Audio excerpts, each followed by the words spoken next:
everyone. I'm Mrs. Princey, Associate Professor in Mental Health Nursing. There was a 24-year-old married male who had a very happy married life.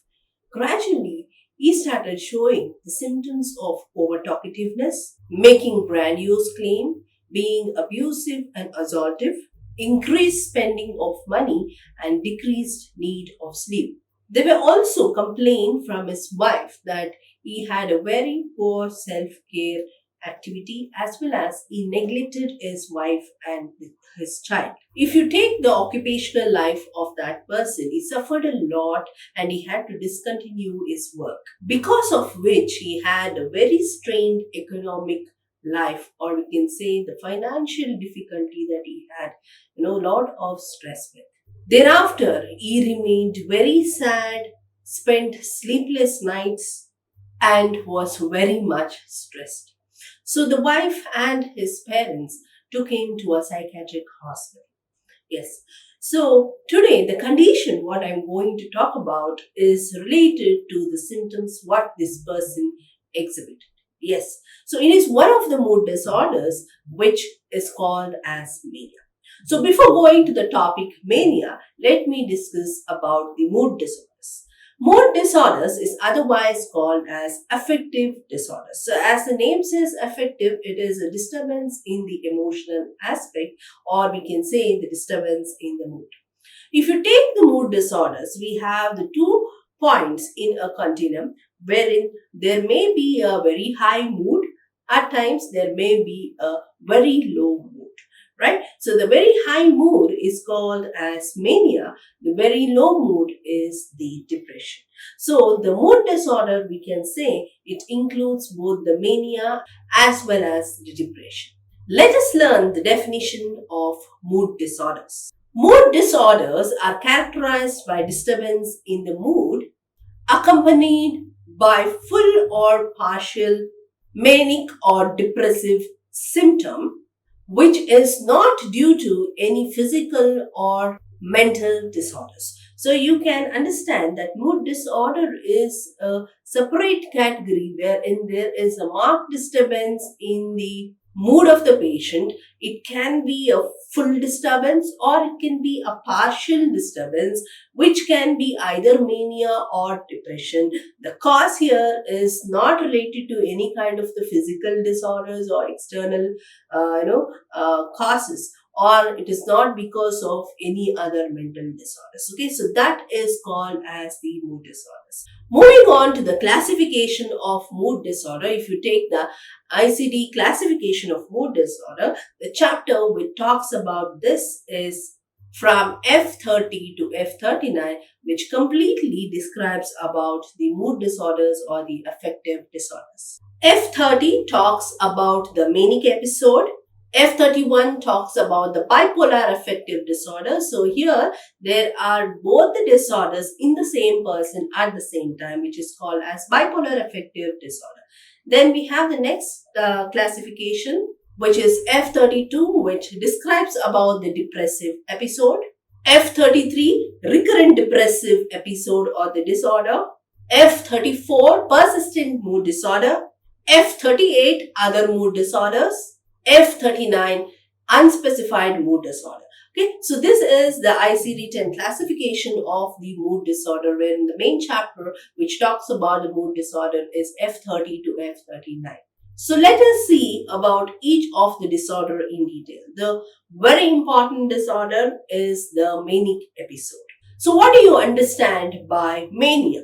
Mania is a syndrome which is characterized by the central features, that is over-talkativeness, mood changes. So mood changes can range from elation or irritability, as well as there may be the self-important ideas. So these 3 are the key features in mania, which is the over-talkativeness. The person, talks a lot compared to a normal person. There is a lot of, increase in his speech. The content of the speech also is increased. There is over talkativeness. Second thing is there is a mood change. So the mood change will be of elation. Elation is he feels very pleasant or he feels very happy, or at times he becomes very irritable. So those are the mood changes that you can note. Okay. And the third thing is the self-important ideas. He is always occupied with himself. Okay. He doesn't think about the reality. So he is in his own world. Okay, it can be in the form of fantasy or it can be in terms of self-importance. So that is what the person always has ideas about. So this is the syndrome. So mania, we can say that it is having these main symptoms. One is over talkativeness, second one is mood changes, which ranges from elation to the irritable mood as well as self-important ideas. So let us see the classification of the manic episode. So we have the ICD-10 classification of mania. So as I told you, F30, okay, in the chapter of mood disorder completely talks about the manic episode. So now the classification of mania, the F30 is the manic episode, F30.0 is the hypomania, F30.1 mania without psychotic symptoms, F30.2 mania with the psychotic symptoms, F30.8 we have other manic episodes, F30.9 manic episodes which are unspecified, right? So this is about the ICD-10 classification of mania. So why a person ends up with the manic disorder? Okay, what is the reason? So we will see the etiology of mania. Number one etiology is neurotransmitter and structural hypothesis. So we cannot say that this is a particular cause for the mania, right? So the main cause is unknown. So we have got some theories, we have got some hypotheses that this is the reason why a person may have the condition of mania. So number one, there is changes in the neurotransmitters. In case of mania, there is an excess level of the norepinephrine as well as the dopamine. There is an imbalance between the cholinergic as well as the non-adrenergic systems. There is also deficiency of serotonin. So these are the changes at the level of the neurotransmitter in case of mania, where there is an increase in the norepinephrine as well as the dopamine level, decrease in the serotonin level, and also there is an imbalance in the cholinergic and adrenergic system.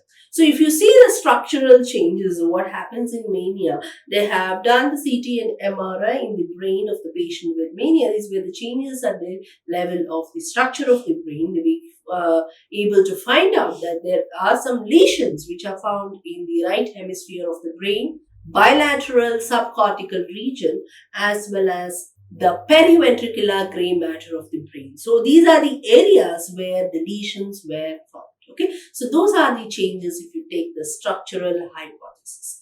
Moving on to the genetic theory, it is found that in case of monozygotic twins, there is more chance, about 40 to 70% of chance for another twin also to be affected with the mania.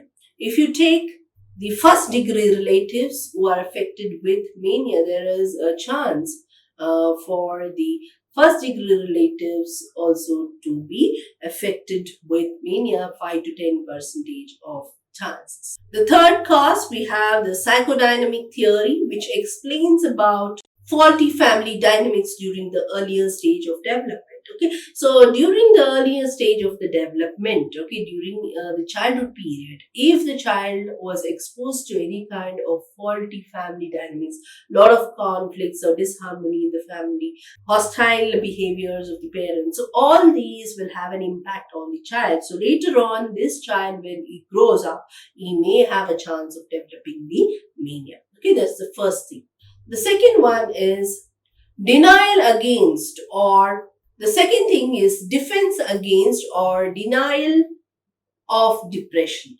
So this mania, the symptoms of mania is like overactive, okay, or it can be over talkativeness, or it can be irritable mood or self-important ideas. These symptoms will be used as a defense mechanism against the depression. The person doesn't want to show that he is depressed, so he uses this features or symptoms of being overactive or talkativeness, okay, as a defense mechanism to the depression. He also uses denial to depression. He doesn't want to make the other people know that he is suffering from depression. So at times maybe he is having depression, but he may not show it. He may project himself to be very happy or very talkative or very active. So that is a defense mechanism he uses to deny that he has the depression. Okay, so that can also be the reason, right? So these are the factors or the etiology of the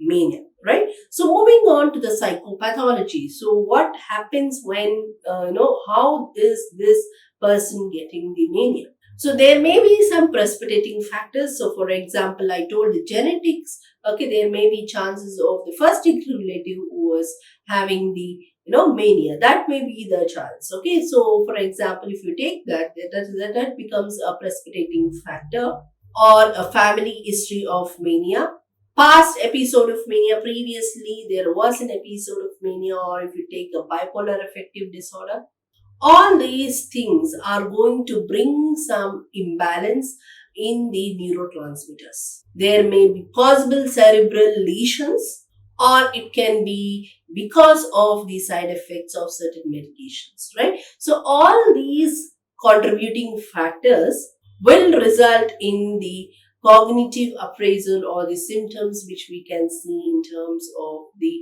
cognition. Okay, there can be disturbance in the thought or speech areas.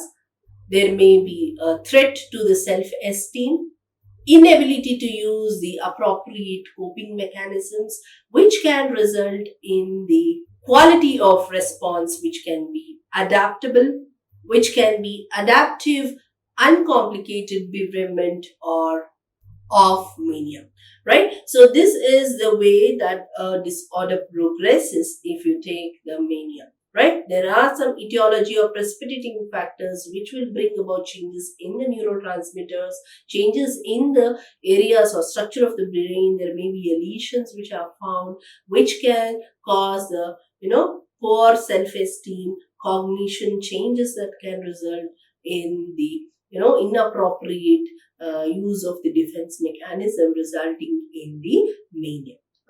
Okay, so this is about the pathophysiology of mania.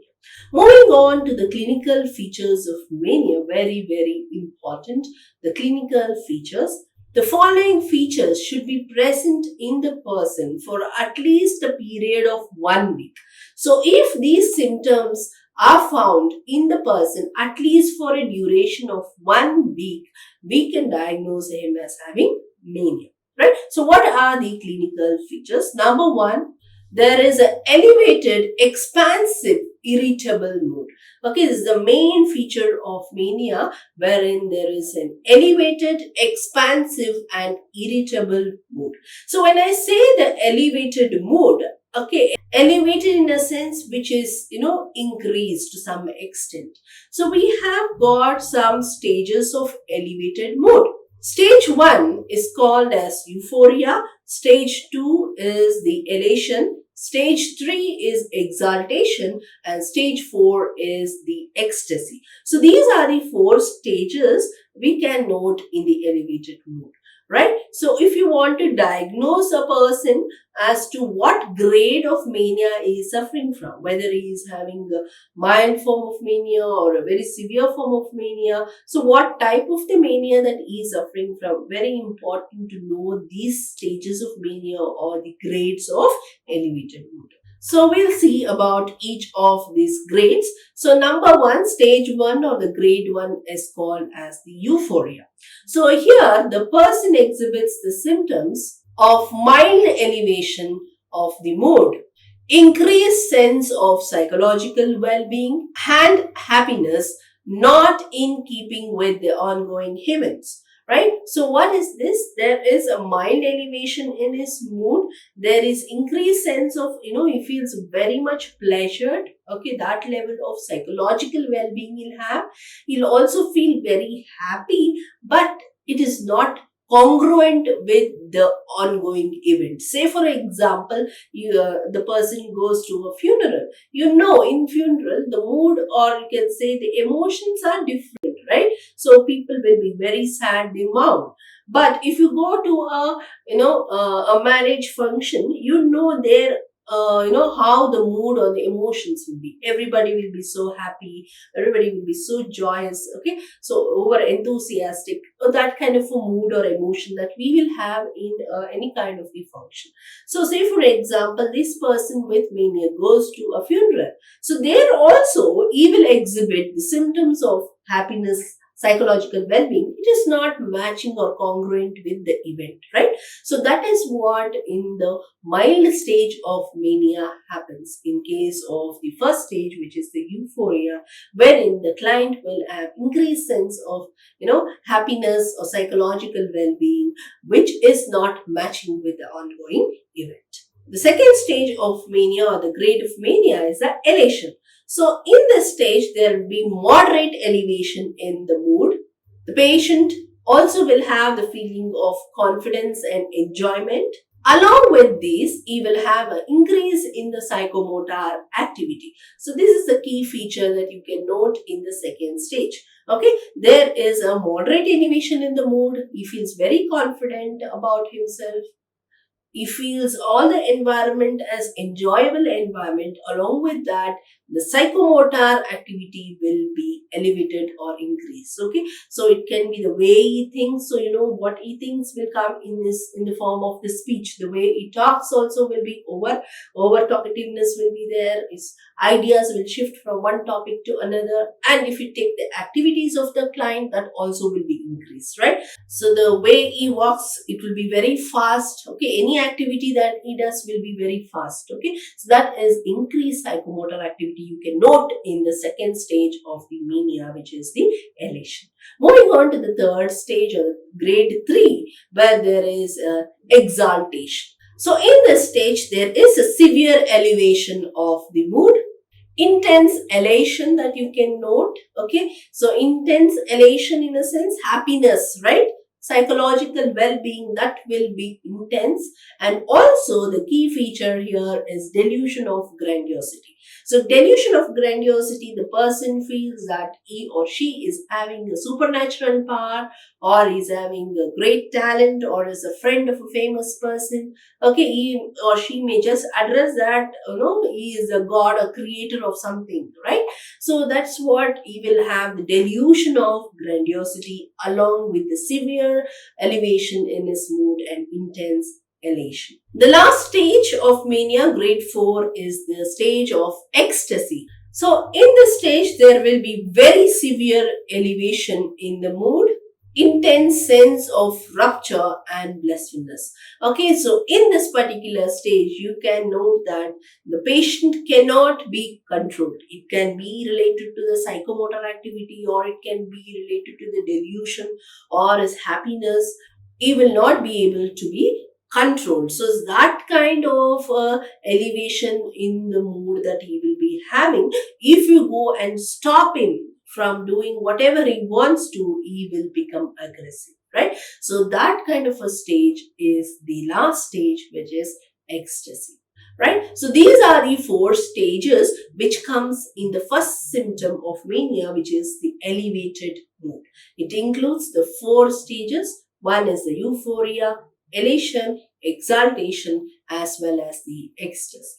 The second change in the symptom you can note is the expansive mood. So what do you mean by expansive? Expanding something means which continues, right? So if you take the mood of the client here, in case of expansive mood, he will have unceasing and unselective enthusiasm for interacting with the people as well as the environment.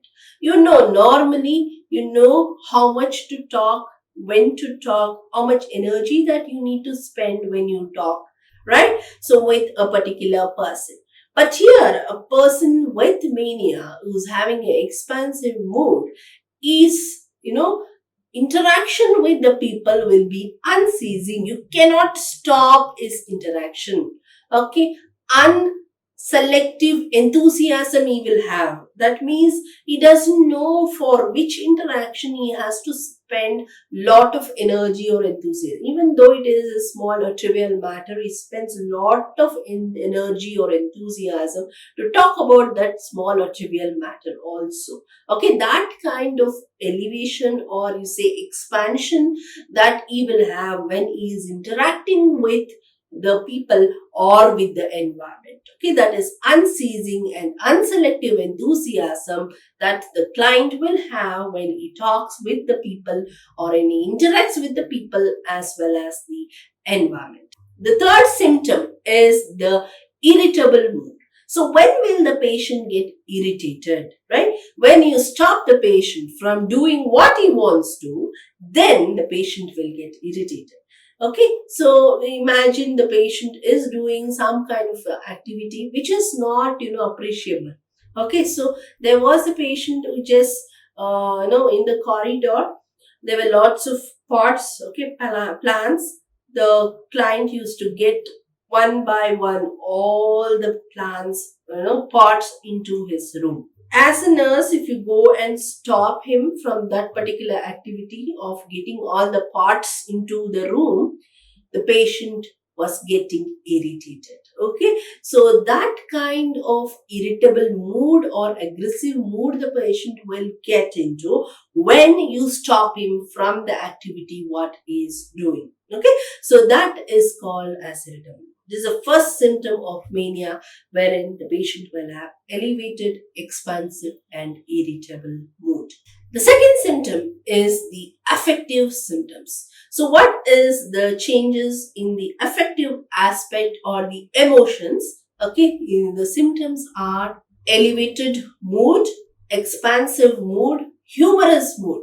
You feel always very happy, joyous. Okay, so he feels very cheerful all the time. That kind of a humorous mood that he will have. Inflated self-esteem. Okay, he'll have lot or a strong self-esteem, intolerance of criticism, lack of shame or guilt. Okay, so he may not have the idea or he may not have the emotion of feeling of guilt, the shame. He doesn't feel shameful at all, right? So he doesn't have the guilt also. That kind of affective mood that he will have. Sometimes, if you note, the irritable mood is to so much extent that he becomes very aggressive. So, these are the changes if you take the affective mood disturbance. The next symptom is increased psychomotor activity. So, what is this increased psychomotor activity? The person will be overactive or restless, okay? He will have lot of excitement and at times he may have stupor. So, overactiveness or restlessness, any task you give to the patient, he will not be able to complete that activity or task because of this feature of increased psychomotor activity. He is not able to concentrate on one particular task. Okay, he is so restless that within 1 minute he just shifts to another task. So that is why we call it as being overactive. And also he will be having lot of excitement to do any kind of the activity, right? So this is increased psychomotor activity. If you take the speech and thought, again there is a disturbance in the areas of speech as well as the talk. Okay, number one is the flight of ideas. The person keeps shifting from one idea to another idea. So when you go and interact with such a kind of the client, you will know how rapidly that he is shifting from one topic to another topic, which is not having any kind of the connection, right? So that kind of a symptom that he will have wherein shift of ideas or flight of ideas in the thought. If you observe the speech of the patient, the speech will be having lot of pressure, okay, lot of forceful speech that he will use, and also the rapid or the speed of his speech will be very fast, okay, high pitched tone that he will use in his speech, right? So those kind of a pressure in the speech that he will have. He will also reveal the cut He will also reveal that there is delusion of grandiosity, that he feels very proud of himself, or he feels that a false unshakable belief that he is someone who's very great or grand, who's having some supernatural power, who's having some great talent, or he's the one who is the creator of the universe, or he may be the scientist, or he may be the president of some country. He may just communicate that to you. That is delusion of grandiosity. Another type of delusion you can note is delusion of persecution, where he feels that that strong belief that there is someone who is following him, or who is just planning to kill him by poisoning his food, or by drugging him. Okay, such kind of a delusion of persecution, that he may also have the thoughts, right? Another thing is the distractibility. Very fast or very frequently gets distracted, not able to concentrate on one topic or one area. Okay, so distractibility that you can note in the speech as well as in the thought, because both the speech and thought are interrelated. If you note the behavioral symptoms, so what are the changes in the behavior you can note? One is the aggressiveness that he may have. He may also have the grandiose acts, okay, hyperactivity, increased motor activity, psychomotor activity. He does the way he walks, the way he does the activity, everything will be increased. Irresponsibility, will be not responsible of any of the tasks given to him, because he is not able to concentrate, he is easily getting distracted. He will become irritated and argumentative behavior. Okay, if you say that you are not a god or a goddess, or you go and say that you are not the creator of this particular thing, at times he will pick up the arguments. He becomes very aggressive, so he becomes very argumentative. It can be a trivial matter or a topic, it becomes very argumentative. There is also poor personal grooming. So why there is poor personal grooming? The self-care, that he is not able to concentrate because he gets distracted. He shifts from one idea to another. He's not able to concentrate on one particular task. There may be a poor self-care or poor personal hygiene or grooming. So there may be provocativeness. That means he gets easily provoked because of this irritable mood. He gets easily the anger. Increased social activity, you can note he feels very jovial, he feels very nice, even though you are a stranger, first time you're going and meeting the person, he feels very much related to you, that since many years that you guys are friends. Okay, such kind of a relationship that he will spontaneously develop with another person. That is increased social activity. He will also exhibit the symptom as dressed up in gaudy or flamboyant clothes. Okay, especially if it is a female patient, you can see that normally the dressing should match to the environment, should match to the climate also. So such kind of a main client who will always wear the grand dresses, which are very glittery. Okay, so you understand when I say grand dress, or they may choose colors which are flamboyant, which are very bright, right? It can be fluorescent colors or bright oranges. So such kind of colors that they may use when they select the clothing or when they wear their dresses. And even the makeup also appears to be very bright kind of makeup. The jewelries that they may use, okay, will be enormous, or they use a lot of jewelries which is actually not required for a particular situation. Say, for example, in the psychiatric ward in a hospital, when they are there, such kind of a dressing is not required, right? So that kind of dressing that they may follow. And also, there may be sexual hyperactivity. Either it can be a male or a female. If you take the behaviors related to the sexual areas, there will be hyperactive sexual behaviors that they may. So that is about the behavioral symptoms. Moving on to the cognitive symptoms. First one is denial of realistic danger. They deny that there is a particular danger. They are so confident and they have a lot of self-esteem that even there is a danger, they deny, no, that is normal for me, or it is, I can manage. So that kind of attitude that they may have. Second thing, easily they get distracted. They cannot pay their attention on one particular task or one activity. There is flight of ideas, shifting from one topic to another. When you go and talk to the patient, you understand that. Use of playful language, you can say punning language that they use. It can be related to clang association, or it can be the rhyming words or funny words that they use. The speech appears to be very humorous. Okay, they speak very loudly. They will have delusion of grandiosity, delusion of persecution, lack of judgment that may have, and also distractibility, and also ambitiousness. Okay, these are the symptoms that you can note in the cognitive aspect. If you take the physiological symptoms, when you look at a patient, the physiology of the patient, what are the changes in the physiology? Number one, there is a chance of dehydration, little need of sleep, weight loss, overactive behavior, or distractibility.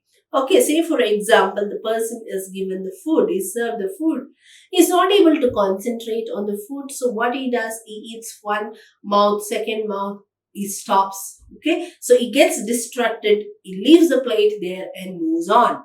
So when he is having this kind of a behavior, obviously there will be inadequate nutrition, which will contribute to the weight loss. And also dehydration, since he has a lot of activity, he is not taking anything in. It can be fluids or food, anything, is not able to eat well or drink well. It can lead to a dehydration because of imbalanced nutrition or loss of electrolyte, right? So, and also there is a little need of sleep.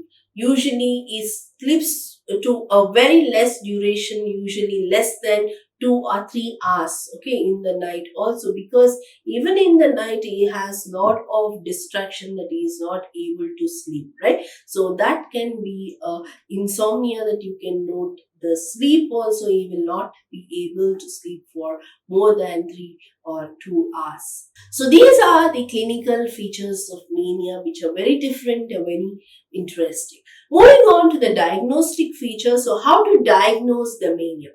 Number one, we have got the ICD-10 classification. You can note each of the classification is different, right? So it can be completely mania, partial mania, or full mania, or it can be mania with the psychotic features of delusions and hallucination, or it is only plain mania without the psychotic features. Or if you take the types of mania according to the grades, you have mild, moderate, severe, cut, the very severe form of the mania. So like that, the ICD-10 classification gives us the idea to diagnose based on the symptoms of the patient what type of the mania the patient is having. The next one is the mental status examination. You do the mental status examination to know the clinical features so that you can classify what type of mania the person has. And also we have got a scale called as Young's Mania Rating Scale. It is a psychological test wherein you give him a set of a questionnaire and ask him to respond. So based on that, you will be able to identify the stage or the type of the mania. And also based on that, okay, you can rate the mania or grade the mania and also give the treatment. So that is one of the psychological tests to just find out what grade of mania he belongs to. Okay, Young's Mania Rating Scale. So these are some of the diagnostic features of mania. Moving on to the treatment of mania, if you take the treatment again, you have got the use of psychopharmacological agents, we have got the physical therapies or the ECT, and we have got the psychotherapy. The first one is the psychopharmacology. So the drug of choice for mania is the lithium. Lithium is available in two forms, lithium carbonate and lithium citrate. So the lithium carbonate is commonly used. The dose of lithium is 900 to 2100 mg per day, which will be given in divided doses. We have got the drug carbamazepine, 600 to 1800 mg per day. Got the drug sodium valproate, 600 to 2600 mg per day in divided doses. They make use of the other drugs like clonazepam to just calm down the patient when he becomes very aggressive, or when he becomes very, when he becomes very irritable. Okay, and along with that, calcium channel blockers can also be administered, right? So these drugs belong to the category of anti-manic group of drugs or mood stabilizing drugs. We have got the carbamazepine, the sodium valproate, the lithium drugs. Okay, along with that, if the patient is having the psychotic features, also we'll be adding the antipsychotic drug. So this is the psychopharmacology. Moving on to the ECT, electroconvulsive therapy. If the person is having acute manic episode or acute manic excitement, who is not responding to any kind of these antipsychotic medications or the lithium, then we opt for the electroconvulsive therapy. So you can note acute cases which is very much excitement, who cannot be controlled on the drugs, will be taken for ECT. Along with that, if the client is having any kind of a contraindication to the drug therapy or severe side effects, then we take the client for the. Moving on to the third category, which is the psychotherapies. So, since the etiology have noted that there is a faulty family dynamics, you will be going for a psychotherapy. It can be the family therapy or the marital therapy, which is used to decrease the intrafamilial conflicts and interpersonal conflicts, to reduce or modify the stressors at the family level. So they'll be calling the family members or the spouse. So whatever the cause is, whatever the stressors that the client is facing at that level, if that is the reason, then that can be solved by the psychotherapy. Another important purpose of doing a psychotherapy is to make sure that the family supports the client in the continuation of the treatment and provide adequate drug compliance, because very important for a person with the psychiatric disorder to get the support from the family or friends who will be actually taking care of the patient, who has to administer the medication, who has to see to it that the patient complies to the drug therapy. Okay, that is another reason we call the family or friends or the spouse for a psychosocial therapy. So this is about the mania, the symptoms of mania, the treatment of mania. Hope you all have understood the topic. Thank you.